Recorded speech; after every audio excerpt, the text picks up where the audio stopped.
Hello, everybody. Welcome to Glowers and Goblins. This is Cold Hard Chats.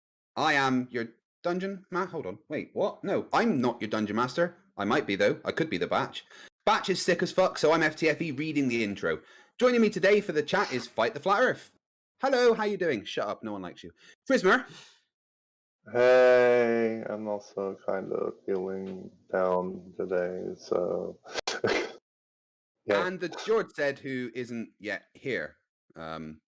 Great. Wonderful. This is going to be a short chat show, maybe 30 to 60 minutes, depending on how it goes, where we talk about the latest episode of Ice Cold Freedom and the world of Akala, not Arcadia, as I recently called it on one of my streams, because, you know, I'm a dumbass. The Batch will take questions from the players and chat about the campaign and the world and answer them without spoilers in order to enrich the experience of the players and viewers alike. And all of us will take questions from the chat on anything you will want to know about our characters, us as players, and our gaming experience. We have a couple of announcements. We have 2 new patrons. In addition to our Bugbear Chief, Throw the Dwarf, we now have 2 Goblin Bosses, Marak Zeont and Bad Uncle Bob. Thank you both so much for the support. It means the world. We have hit 300 subscribers. Thank you very much for 300 of you having such low standards. That's amazing. And so today's stream, we will also do a 300 subscriber celebration. We'll be giving out a promo code for 30% off at our Teespring store. The link to that is in the description of this stream. And the Batch will explain how that works. Gosh, I was holding that in the whole time. After dying from whatever lung infection he has. Yeah, I don't know what it is. Some sort of virus. Not the bad one.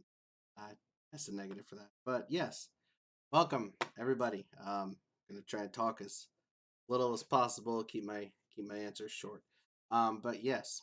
So I've got a couple. I've got the Streamlabs bot in the chat, but I found another bot that lets us roll some dice in the chat, which is pretty fun. So I was testing out earlier, so a couple people already know how this works.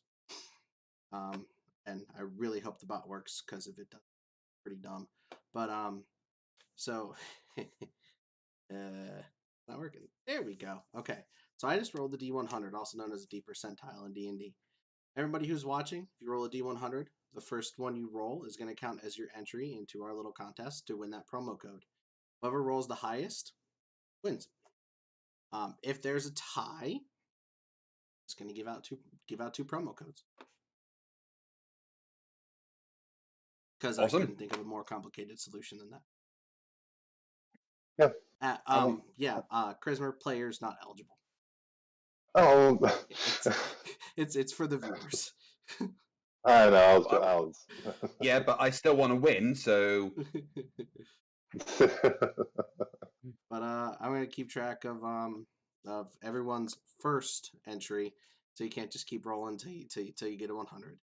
But I'm gonna keep track of everyone's first entry, and whoever gets the highest. Are you sure I can't play because I just rolled a 100? Wow. So I've won, right? If you do enter, and you do have, if you're here and you notice you get the highest one or whatever, just make sure you're in the Discord so I can DM you with the promo code. That said, thank you everyone for subscribing, getting us to 300. Like Craig said, I'm sick as fuck, but I'm here, ready to answer questions, ready to talk. So Craig Chrismer, and the Jord, wherever he is, if he shows up soon. How do you feel about what's been going on in the Gauntlet? It's all right. Well, let me start. Right, for me, we started this thing on my 40,000 subscriber celebration stream, right? And that was, apart from a long time ago, my first kind of, as an adult, foray back into Dungeons and Dragons, and I have no fucking clue what I'm doing. Regardless of that, I am having a great time. I love the challenge. I love the interaction that we've developed between the characters. I love the world that you've created, and I'm finding it a really fun experience to have away from the dealing with dumbasses that I normally deal with. So yeah, I'm really enjoying it, and it makes me want to delve more into the mechanics of Dungeons and Dragons, so I can learn how to actually be a useful party member rather than just a piece of equipment that can be thrown at baddies. That's Oh, the door. that's awesome. That's what I want to hear. For me, What about you, Chrismer? well, yeah, I was about to say. For me, last time I played D&D was around 6 years ago, so it's been a nice little foray back into D&D from my past experiences. Before that, I've been playing since I was a teenager, so yeah, I've always enjoyed playing D&D. It's a really fun game to get the community in on, for one, because yeah, it's always good to have a nice knit community. I do like the graphics card we have to use, the Imagination 101 card. Yeah. And I don't know how you guys are rendering it, but my Rincewind is like buff as fuck, abs, gorgeous, like me really, Oh, Mine is the Well, exact can you not see the opposite. picture of me on screen? That's actually a photo of me that was taken a few days ago. That's exactly how I Oh. look. Okay, yeah, I can you see a look, resemblance. Yeah, it was very you look animated. very colorful and two-dimensional. It was very animated. Yeah. There's only 2 dimensions. Earth's flat, remember? Yeah, there's flat. There's only 2 dimensions. Yeah, it's X and Y. What's this Z dimension you keep talking about? Oh. Merrick Zayance. Yes, I know how to pronounce your name now. Merrick Zayance is asking what I think about D&D versus Warhammer. I've never played Warhammer. It's a good segue into what I was about to talk about. Is Dungeons and Dragons is my first experience with tabletop role-playing games. I'm actually pretty new. 3 years ago. Last month is when I started playing. My niece's boyfriend got me into it, and I started DMing just a month later. And the first campaign I started 3 years ago, they're fighting the final boss now. My home game tonight is going to be the third session in a row. They're fighting the final boss. So yeah, I've been DMing for 3 years, and I'm learning more as I go, and I'm realizing like the mistakes I'm making, and a lot of that experience has really helped me to like just out of the gate, apparently, make this a really great experience for Craig and everyone else. So, Oh yeah, that's fun. my brief story about my It's a lot of fun. D&D experience. And I would like to thank FTFE for initially inviting me on to play D&D with everybody, because yeah, that was, No worries. it was a rather, what was the word I'm looking for? Impromptu? Yeah, Yeah. very much impromptu. Yeah. Well, I had 40 hours to fucking fill with content. Yeah, and about that, I had been trying to get a hold of you to plan our first session for weeks before that. And then, like, I'm 3 so bad. days before the 40-hour session, you just messaged me, yeah, you want to do it on Friday? Yeah, we just figure it out as we go. Same thing with me. He's just like, hey, you want to play on Friday? I'm like, okay. Yeah, sure. Okay. I'm not doing anything else. I'm not doing anything else. And actually, that was a good move on your part, bringing Chrisman, because Chrisman and I have actually become pretty good friends since then. So Yeah. I mean, if it weren't for that, we probably wouldn't be in Derp Scrolls right now. Yeah, I mean that's what we pay him for at NASA. Yeah, that's my sum total existence at NASA. Just this. Timo wants to know what your character's greatest fears are. A bath. Snow puddings. Not even joking. His greatest fear is puddings. Well, okay, so Rincewind has a fear of, and this is a very specific fear, but a fear of strangers that appear out of nowhere. And there's a reason for this, something to do with Rincewind's past. And I've been kind of writing this down. I suppose this is a good enough place as any to explain a little bit about Rincewind's past and why sometimes there's these moments of brilliance that he has in him. So when Rincewind was a little younger, he was, a bit of a dick like most of his clan are. And they'd gone out, raiding some local villages, and just finished knocking over a tavern and running away with all their loot. And a strange voice called out from the alley, "Over here! You have to see this." And Rincewind thinking, "Oh, maybe there's something to eat," as he does. Toddles over, and there's an old man there with a staff. And he's like, "You're the one I've been waiting for." And Rincewind's like, "Have you got any food or gold? Either or do. Food, actually, just give me. Have you got some food?" And he goes towards the old man. And there's a big blinding flash of light. And Rincewind gets a searing pain in his head. And when he kind of comes to and looks around, the staff's lying on the floor. There's no sign of the wizard, but he can hear a voice in his head. "I'll always be with you." And he doesn't know what's going on. And he picks up the staff, and he's like, "Oh, it's got a jewel in. I'll take that. Maybe I can get some food with it." And goes off. And over the next few months, every now and then, he thinks he can hear something in his head.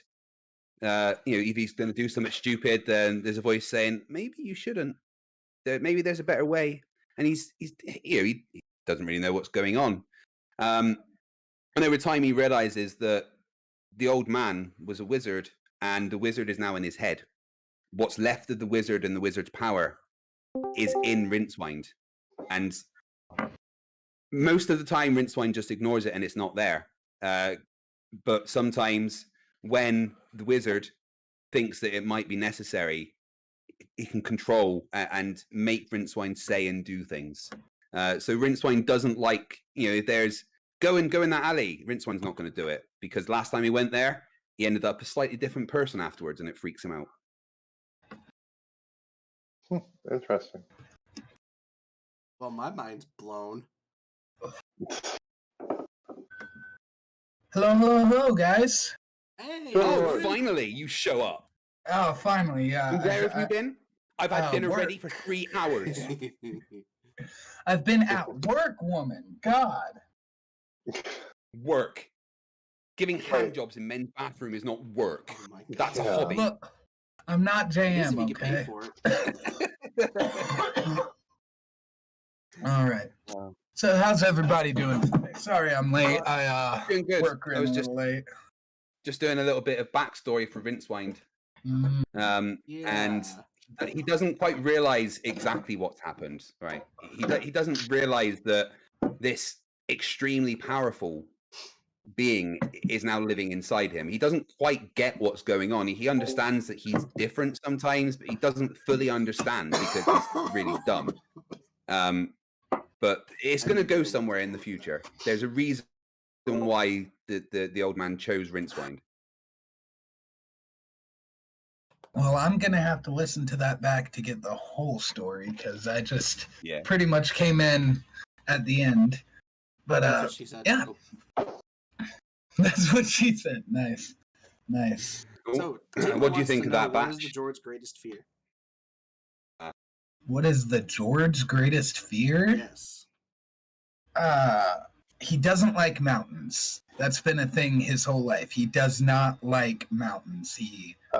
Every iteration I've ever played of him, he doesn't like. Does he have a mountain inside his head? You can't just steal my backstory. No, Now I know it what to actually put in your comes. path. It actually comes from part of his original backstory. I don't know how well it plays into Batch's world, but in his original backstory, he was part of kind of a covert, not really military background of Dragonborns who would basically attack a camp in the middle of the night, and then the next day, there'd be no sign of anybody left. And his last mission with his old team, again, this isn't Batches because I don't know how well it works in this one, but the last battle he was in, he got caught in between a mountain pass and separated from the rest of his platoon, I guess I would say. And that he just got all mixed up and turned around, and he was actually saved by a character of my own creation. His name is Valpus, and Valpus pretty much escorted him to the bottom of the mountain, and the Jord at that point decided, nope, never going to the mountains again. Everybody I know died, and so did I almost. Well, Hey George, there's a mission I've just picked up. We need to go to a mountain. You on? George just starts hyperventilating in the corner. No, there's gold, and apparently lots of naked ladies. Are you sure? Now the George conflicted. There's this special whiskey that's made just for lizard people that you can find only at the top of this mountain. I'll have it if you don't want it. I mean, I just imagine Rince wine drinking like tonic that was only made to deal for dragons, and he just drinks the whole fucking thing. Like, that was supposed to put a full-grown worm out of commission, and Rince wine just fucking burps like burp. Yeah, I mean, to understand Rince wine's kind of constituency, think of a Vorta from Star Trek Deep Space Nine. You know, genetically designed to be able to eat anything that's got poison in it. Isn't there nothing? I learned I know better than to half quote misremembered science in front of FTFE. No, but back to the fears thing. Sarah actually has a good reason for being afraid of snow pudding specifically. And what? Would you like to share? Oh yeah. On his previous adventures, he was with a group of pirates who seemed to be able to control the elements and everything. And I think I have talked with Batch about this, and he's already said, yeah, he was okay with this. But yeah, he can. They could basically go in subversively without anybody not acknowledging presence because they never had sails up. Well, the reason that is they had snow puddings and other various monsters fueling the ship, basically using a magic energy converter thing, something along those lines. And he discovered this and was nearly killed by snow puddings while discovering it, and he got kicked off the ship because of that. So, tossed out at sea, nearly dead. Oh dear. So yeah, that's his entire reason for hating, well not hating, but fearing snow dwarves. Oh, snow puddings. Keep on saying dwarves. God damn it. And that's why he can fight against the white puddings in the One sec. That's why he actually had some knowledge about it. Yeah, he actually had a lot of knowledge about the white puddings. That's why he knew all about them, knew every weakness and strength and all that. And just in case anyone's wondering, Arwen's fear was not being with a bucket of poop. I thought Arwen's fear was not getting 1,000 people to like him. Oh. Why don't I have 1,000 subscribers? I'm the only one here. Yeah, that's right. You don't have any subscribers. You are the only one there. Yeah.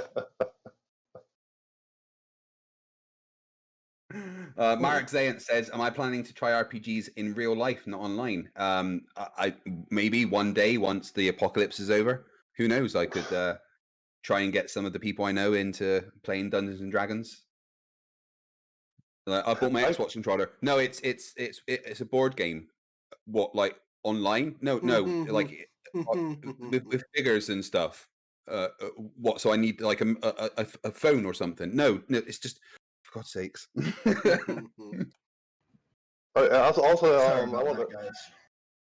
There's also another good game you can try. It's called Vampire the Masquerade.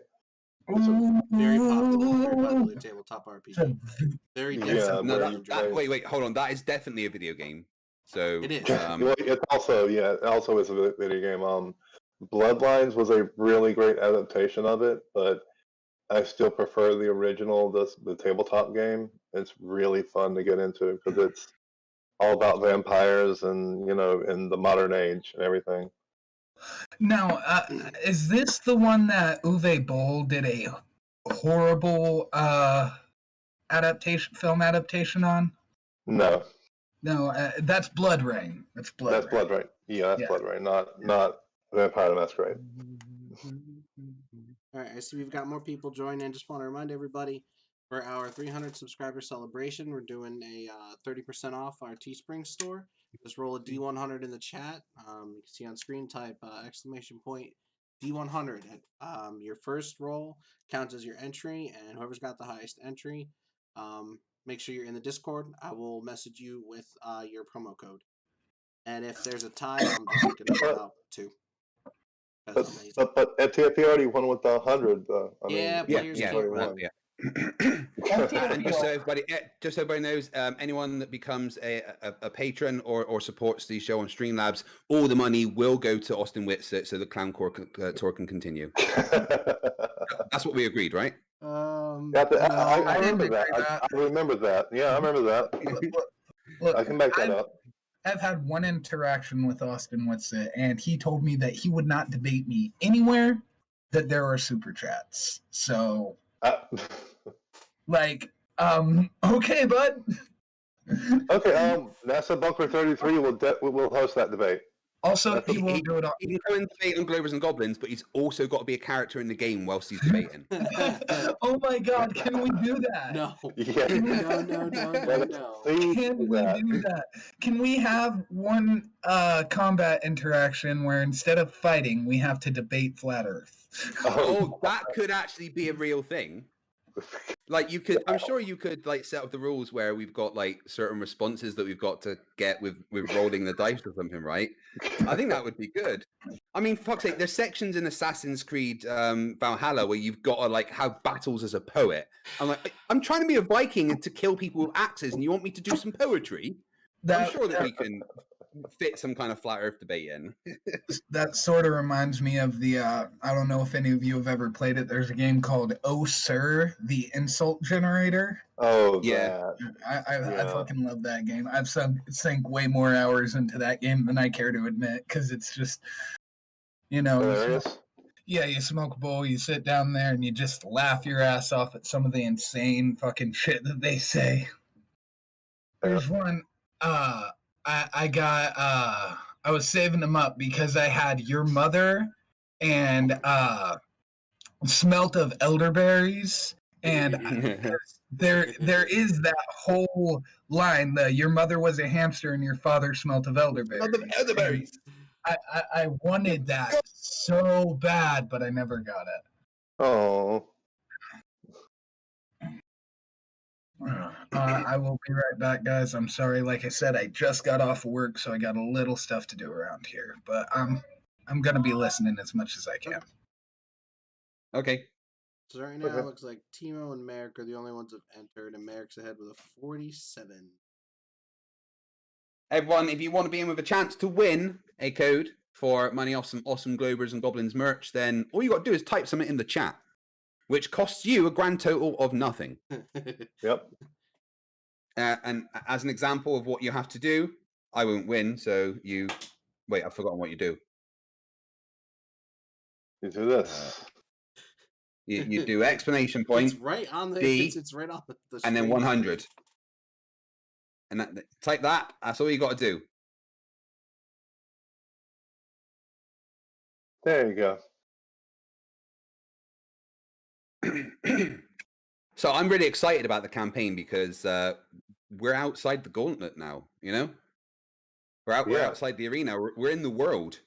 Well, you just pissed on the Queen and used Ice Shard piss on the Queen. Yeah, and then we've kidnapped someone. There is that. Her husband came out very confused just as we left the village, I believe. So what happens now? Is there a story path you have planned, or can we kind of be like, I want to go over there and see what happens? Yes and yes, and that's the beauty of D&D. Right. Cool. Raven is ahead with an 87. Yeah, well, I rolled 100, Sweet. so I'm sorry, not Raven. My eyes are screwing up. Revan. Forgive me. Revan is ahead. Revan. your name is now Raven. You must change it. Timo asks, do the guys have any idea Robert why rolled they a were in 2. the Gauntlet in the first F place? for Robert. Oh. That's like a charisma roll right there. Oh. Yeah. I'm not even So, gonna argue it. Yeah, it is. if anyone doesn't know, Charisma, I don't know if this is written into the game or his character, but he's only allowed 1 good roll per game. I mean, that's That's the right. way it seems. I assume that's the case because that's what fucking happens. Yeah, and then there's sometimes when not a single one of us gets a damn good roll the entire game, and that's just Except me lying on the floor slashing my axe backwards and forwards. I really want to see some of what's happened animated because it would be fucking hilarious. I've been meaning to tell you, Batch. Dude has the first couple characters sketched up. I told him to send me the finished sketches when they're done, so I can send them to everybody so they can give any feedback they need. He says it's tough because rightfully he hasn't sat through the however many hours of content we have. Yeah. But I've just tried to give him little hints and stuff there. Like I did tell him to draw Rincewind as beautifully ugly as he could. Uh-huh.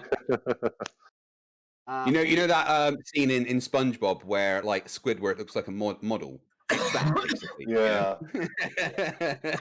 See, it's that mixed with all of those creepy ass close-ups from Courage the Cowardly Dog. You know the ones I'm talking Oh about. yeah.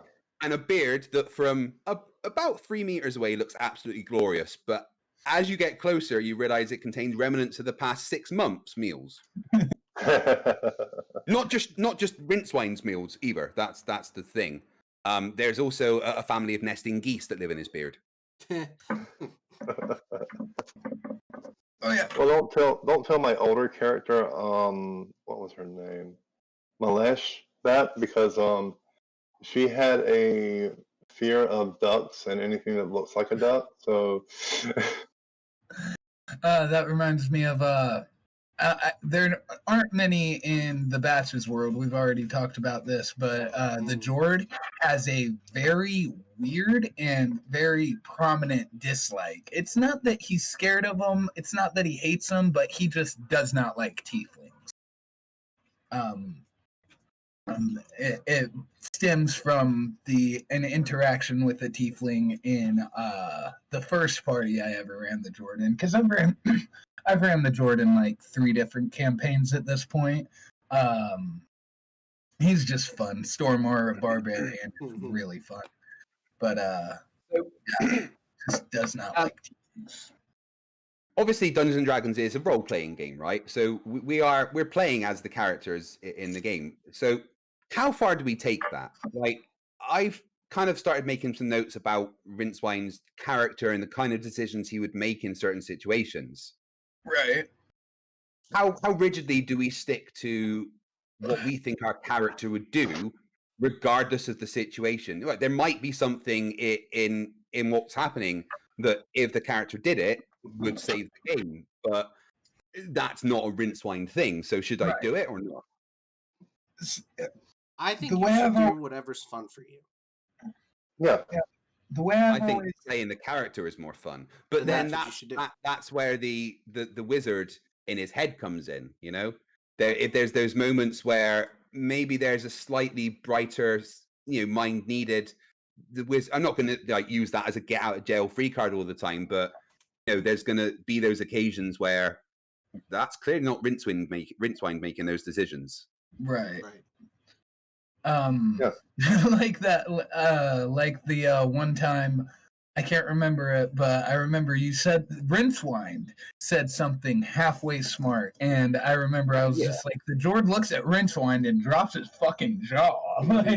Yeah, I mean, Rincewind has no idea what he's saying in those points, so like, there's. So wait. So what I'm realizing is, from just what I'm getting, you are a tiny little person, a tiny little dumb person that has a big, smart, tough guy in his head. Well, you obviously missed the bit I was saying. So when Rincewind was a young scallywag and on a raiding party, and there was an alleyway, and he heard a voice calling him, and he went in there, and there was an old, what looked like a wizard with a staff, and basically told him how he was the one. And Rincewind went to kind of grab his staff, and the guy, there was a flash of light, the guy disappeared, the staff was just left on the floor, and every now and then Rincewind has a voice in his head. So basically, what's left of the consciousness of the old wizard, what was transferred, is part of Rincewind now. Can we say that the wizard is incredibly intelligent? Oh yeah, he's like an ancient wise one, you know. So you are literally the reverse Hulk. Yeah, I mean, Yeah. imagine like the Shazam wizard, but with less Right, DC. right. Less DC. We never Yeah. need more DC. Actually, after seeing the Snyder Cut, I'm not too sure about that. Oh no! Don't you dare badmouth the Snyder Cut. That is movie perfection. I mean, any movie where Batman says the word "fucking" is just it's a win. It's a win. Yeah. I will admit that was probably one of my favorite parts of the entire And when I movie. kill you, because I will fucking kill you. Did he just say that? I mean, he says a lot worse in the comics, but that's not something I ever expected to see Batman say on the big screen. That's like, it's like, imagine if fucking Spider-Man just hopped out and was like, "You son of a bitch!" Like, whoa, little boy. That's for pages, not. So back as the dungeon master going with the story, you've got that information about Rincewind. Now, Rincewind doesn't really understand what's happening. He doesn't really get why he's afraid of kind of dark spaces like that. He doesn't understand that there's an ancient, powerful, intelligent wizard in his head. So you can use that to your advantage as the dungeon master because you know that information, right? Yeah. Excellent. That's what I would hope. And something I've actually been meaning to run by Batch is I haven't gotten a chance to actually mention it, but during our last level up, I switched a couple feats around, and I got that aberrant dragon mark that lets me do Witch's Bolt and a little couple other things. I kind of want that to be like emanating from the hand I hold Keldreth with. I like that. And we can say that like the more I use Keldreth, the more I become like engulfed by that dragon mark as it moves I really up. like that. That sounds pretty badass. I don't know. I've been brainstorming a lot with the droid because I've never gotten him past level 10, and that upsets me. That's why I keep running him, because I want to take him end game, like full force, like everything I can get into him. But I don't know. Like I said during one of our first sessions, it's hard to find an actual decent fucking group to play with, and that's why I'm happy that we're all here, because I love all of you, and this is probably one of the favorite campaigns I've ever run. Definitely laughed the most in this campaign over any other campaign. I'm having fun doing it, and I have fun being Rincewind, and that's why I was asking, how far do we take that role playing? Because I don't want to just be like, right, that's the best decision, I'm going to do that. I want to do what Rincewind would do, because I think that's going to be funnier. Rincewind is gonna want to piss on someone or eat whatever's left, or get angry, or try and save the maiden because he's at heart a really nice guy. So those in the case of when the Oni was there, but it was originally what looked like a helpless woman. That's what Rincewind would do. He would run out and try and protect them. It doesn't matter what else is going on. That's just who he is. So that's the decision that he would make, regardless of how dangerous the situation is to him. That is just what Rincewind would do. Great. Hashtag WWRD. What would Rincewind do? And also, But that's the Sorrow reason. would be That's the the exact reason Hank opposite. never stopped you from being on people, because like you're just playing the character. So that's why. Yeah. That's why with Odell, I said nope. He now has a special Rincewind barrier. I'm not going to tell you not to do it, but I'm going to in game stop you from doing it. Yeah, I love it. And Fabios one is leading the promo code contest with a 98 on the D100 roll. Oh, still not 100. You noobs. I'm still. It's Great. capital exclamation roll 100, right? Or D100. Exclamation D100, yeah. Yeah.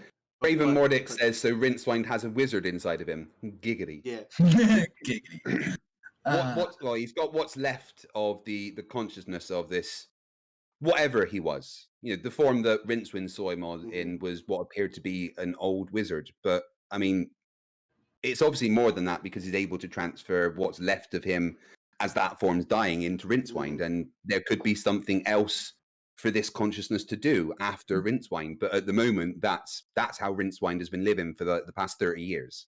Shadow of Mordor. That's it. You It's, stole this from Shadow of Mordor. it's just exclamation point D100. There's no roll. Oh, I see. But players can't enter anyway. Timo says the obvious I question don't is, where did Rincewind put the staff? Well, Rincewind took the big jewel out of the top of the staff and then threw the wooden part away. And he's got a pouch that he always keeps that stone in. He's many times been like, I could just sell that and get some money from it, but he's never quite able to bring himself to part with that stone. He's always got that with him, and he doesn't really know why. We know why. Craven Mordic says, Fabios may have rolled the highest so far, but I rolled the best with a 69. Nice. Yeah. And, Yeah. I'm not sure if he's still here, but I just want to shout out to my nephew Tyler. He's also in my home game. He was in the chat a little while ago. Nice. Love you, nephew Tyler. Your uncle does too, even though he won't say it. Love you, Right. Tyler. So I guess Put me on the as spot, a dungeon Jordan. master, if you ever want to really distract Rincewind, you separate him from that stone. That's kind of how the Jord is with Keldreth, but I don't know. Which, by the way, you said we got our weapons from the Gauntlet. I don't like that. Can we say Jord had Keldreth with him? Because I kind of want it to be like an ancient... Keldreth was his personal item. Like Rincewind's Okay. Helm of Horns, Vincent's Cloak of Levitation, and Okay. Sorrow's Pendant of Light. Those were your personal items. You had those before the Gauntlet. Everything else came from the Gauntlet. That makes sense. Okay, because I was gonna say I really want Keldreth to be like the like ancient boon that's been passed down for generations, waiting for the one person who could unlock its potential. You know, like standard magic weapon JRPG stuff. So that's So Mjolnir. that's the perfect segue into Timo's question. What's the story behind Jord's hammer? Oh, my hammer, Keldreth, has all right. It has the soul of a blue dragon named Keldreth inside of it. I'm not at this point. Jord doesn't know where Keldreth came from or the origins of it, but it was passed down through his clan, and it was basically sort of a like family heirloom, like look, don't touch, like the shotgun hanging over grandpa's mantle, you know? It works, but nobody uses it until the Jord picked it up. I'm going to say, just thought of this right now, as soon as he picked it up, the dragon mark manifested, and that was like the sign where everyone was like, oh, so he's big important guy. And yeah, I plan to talk to Batch more about what exactly happens with it, because Keldreth is new. Keldreth doesn't normally come with the Jord. He just normally has a big fuck all hammer that he can smash somebody with. this is the first time he's ever had anything magic. He actually, in A man previous... after Rince Wine's heart. Sorry? A man after Rince Wine's heart. uh, I lost my train of thought. I didn't know. I Oh, don't sorry. know what I was saying. No, it's fine. Part of it was you. Part of it's the fact that I just got off of work and smoked a fat ass bowl. But No, you're supposed to smoke weed, not bowl. Right. So, wait, Batch. what? Batch. So, is there anything in the history of the world of Akala that is like an ancient power that went missing or anything?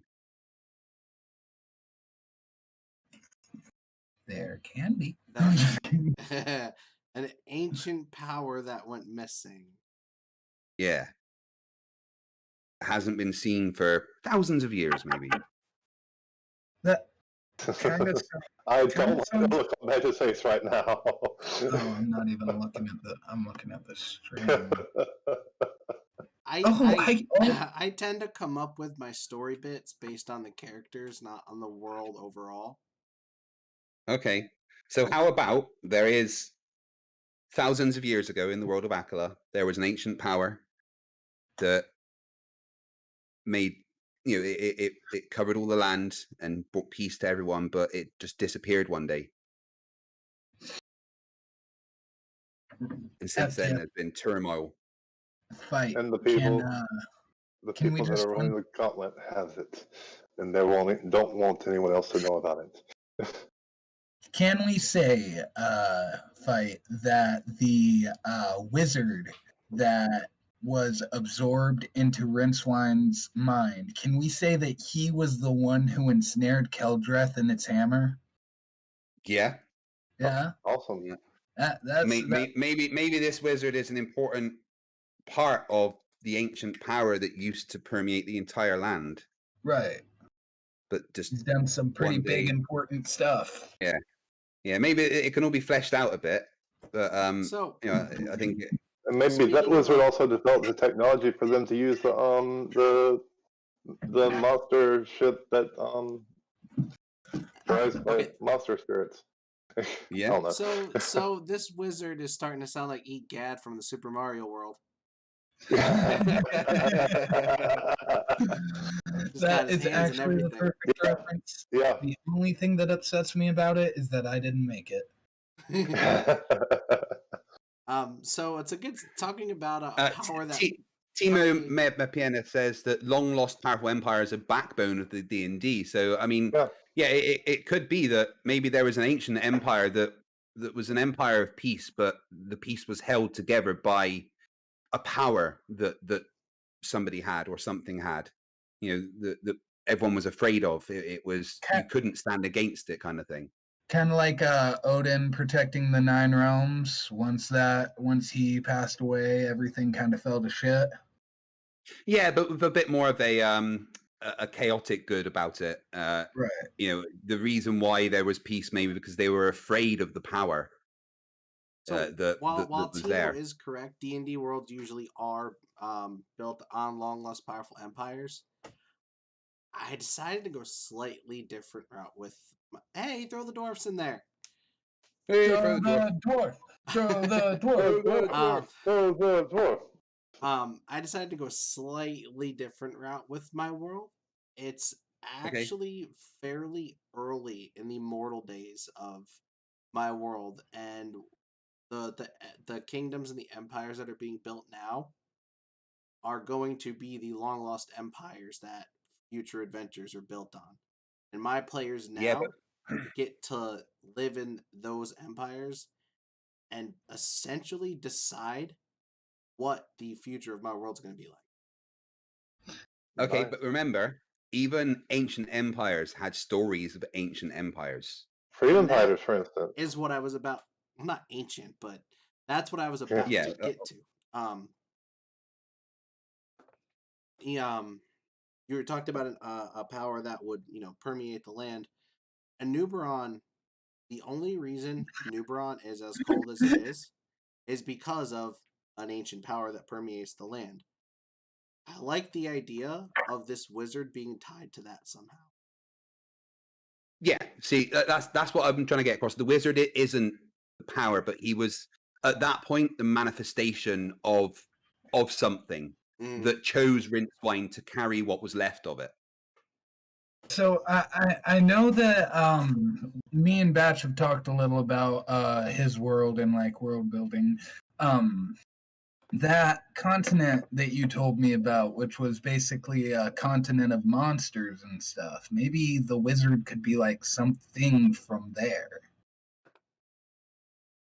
Like maybe he was like, I don't know, like an ambassador, like peacekeeper, somebody who just watches over the land, doesn't necessarily rule, but like Again, the wizard isn't necessarily a person that anyone else has ever seen. That was just how at that time, whatever it was, appeared to Rincewind. so Yeah. kind of like I had the perfect superhero analogy and then it flew right out the window, like superheroes are so wont to do. Almost how the prophets will appear as humans to anyone that goes into the Bajoran wormhole. It's what at that point, whatever it was, it chose that form because maybe that's what Rincewind could understand. Adversarial. Is that Captain Marvel? I don't know. I'm stuck on. I'm trying to think of. I don't know. I'm high. Leave me alone. I So, do. are these do like- leaders of the world at the moment, Batch? Yeah, that's the triumvirate right now. Right. Okay. The triumvirate is one of the two bodies that actually runs Nuberon. The other is the Frostnamed, which translates to the Frost Council. So there's the triumvirate and the council, and they're kind of like the executive and the legislative bodies. They keep each other in check. And the council was the one that I mentioned, or the group that I mentioned in the last session that voted in the queen, whereas the other two, they inherited their. Right. Last week, people were asking about this, so I just kind of threw this together. Yeah, Cool. I actually did have. I like how we can build the world. I know it's your world, obviously, but I hope that you take some of the ideas that I like the thought of having our characters entwined with the world, like you said. It's communal world.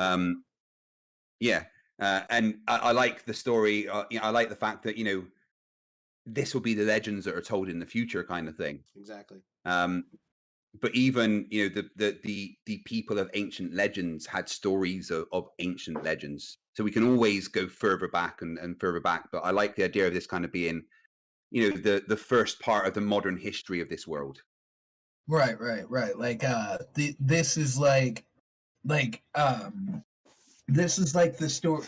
Our time would be like the stories you hear in like Oblivion or well, I guess Skyrim more than Oblivion these days. But And also, like you hear about the Dwemer and like the before the fall of the Falmer. You hear about stories like that. I like thinking that like we are those legends. I like the thought Yeah. of that. and I like the fact that we're doing the Freedom Pirates campaign, which takes place, what was it, 150 years before the Vince batch? About 130, yeah. 130 years before this. Yeah, and I'm actually enjoying that campaign, even though we haven't done it in about over 2 months now. That's my bad.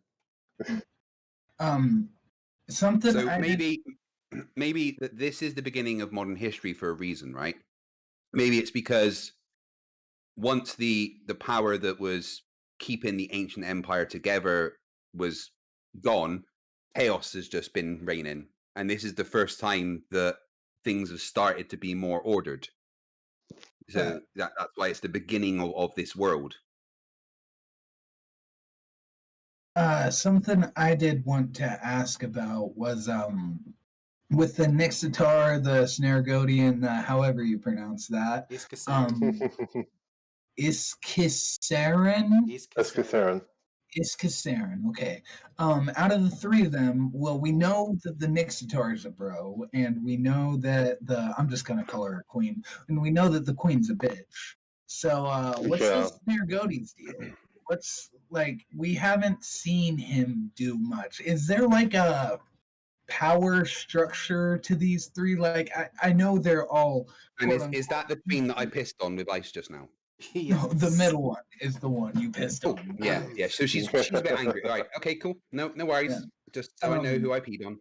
Yeah. So, first question: what's the chief like? Like, what's his personality? Because we didn't really get to see much of him. And Their B, personality. even though they're all equal, or does any particular one of them like stand above the rest, or pull more weight, or have more say, just because of who they are, not necessarily because that's the way the system of government is? If an issue pertains to their race, they will have more say. Other than that, they're completely equal. Okay. Oh, makes sense. And so you just don't want to tell me much about the Snargoti then? I don't. I haven't figured out much about the Snargoti yet. Snargoti is I know the Snargoti is non-binary, as far as that I can tell you. Oh, Um, sorry. Oh, Well, awesome. then, Yeah. kept calling it a well, They. them a They he. them.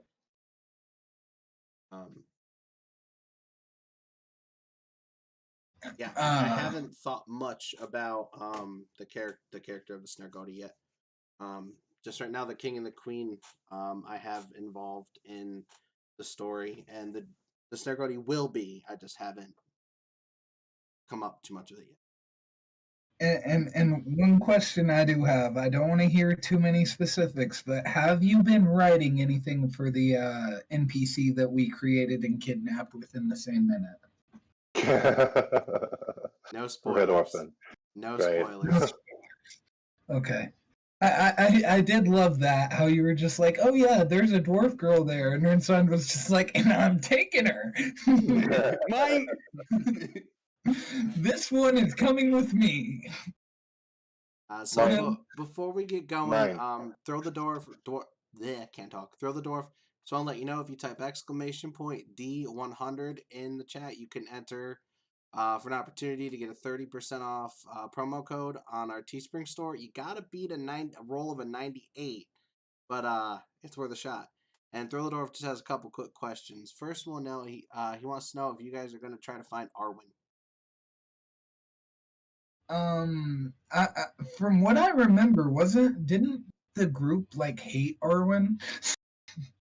No, that was the elf. That was the yeah. That was the We elf. quite liked Arwen in this bucket of poo. Yeah, we liked his bucket of Nathan.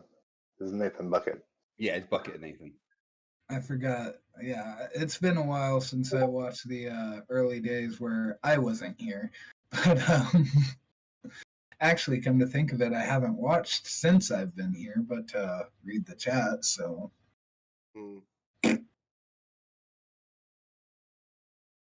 God, we have actual patrons, people. Yeah, we have Yeah. 3. I know, it's amazing. It's That's kind of amazing. crazy. We But love you guys. Do you guys? We Yeah, really we do love you guys. you guys plan to find Arwen? I would like to Yeah. meet Arwen. Yeah. If Kat would be up for coming back at some point, we could certainly encounter him somewhere. Like Yeah, a just- cameo. Yeah, he Yeah, did well, say he that'd was be willing to great. come back. That's why I didn't kill him off. That actually Yeah, would be except the great. call because you that- did. The call you kind of explicitly killed off. Yeah, which that Was I fun. do Oh, feel sorry. kind of sad about that. I feel like we kind of forgot the whole Pakal's Pals thing, like the day after it happened. Yeah. I mean, I mean, that's kind of what happens in a lot of things, though. Like you'll have like an episode of Star Trek where they're like, "Oh no, this person's died. We'll never forget them," and then they're never mentioned again. Like Right, not right. even slightly, you know. Well, Yeah, Tasha Yar was mentioned several Pakal times. was basically wearing a red shirt. Okay. it kind of reminds me. There's this meme. It's from Naruto, and a character's like, When will I see you again? And Kakashi looks back with a zero fucks given face on it, with a zero fucks given face, and he goes, "Never, filler character 4127." Oh gosh. I'm gonna have to get going in a minute to get ready for my debate. Who are you debating tonight? Donnie Lee again. I don't. But I have explicitly told him, and he has agreed, that he is not allowed to discuss the Bible or God, and he is to provide the scientific evidence for flat Earth he keeps claiming. That's Well, not, that- Those that's will be not, the none only, of that's that gonna will be the happen. only topic of discussion is the scientific evidence for flat Earth. I'm sure that won't end in a rage quit. I want to get Yeah, those I'm pretty questions in just sure, because yeah. he is our $10 patron, real quick. Yeah. How does everyone feel the party's going to work now that they're no longer fighting for their lives? Well, I think there's going to be some we're already a arguments. close-knit group. Depending on how well, not how well, but how Vishanti plans on playing Vincent, I see an infight in the group coming pretty soon. Because I'm playing Jord pretty true to character. He's got a pretty gruffened guy, and she's kind of distant. I don't know. I see some infighting between the Jord and Vishanti, just like And asserting dominance. Rincewind is very thick-headed. He's not one to take suggestions or that he could be considered as orders lightly. And there's might be if I'm going to commit to the character of Rincewind, then there is going to be some arguments with the other members of the party. It's going to be inevitable. I might not like a decision that's made, and I'm going to play to that. But I think it'd be fun. I think that we can develop more of a dynamic. I mean, arguments between people can then sometimes end with them being closer afterwards. It could all be part of the ongoing growing dynamic of the group, and I'm looking forward to being able to explore it outside of the restrictive confines of the arena. Yeah, that's something I have been. Oh, I'll let Krismer talk. He was going to say something, and I already talked during this question. Well, with Sorrow, he is very adamant that he does not like rich people for good reasons. I'll get into we'll get into that in a future discussion, I guess, because it's a little bit complicated. But he doesn't like rich people for a very good reason. So him and Vincent, I think the whole Pakal situation kind of settled that, and he actually got to like him. So I don't know. He kind of has a soft spot in his heart for Rincewind and Jordan. So I don't see Sorrow getting any fights with anyone. Yeah, I Rincewind does tend to grow on people. I Yeah, think Sorrow is probably the nicest rogue I've ever played with. And you're a damn decent rogue too. Like, I see a lot of players, they try to oh, 1 second, guys. I'll be right back.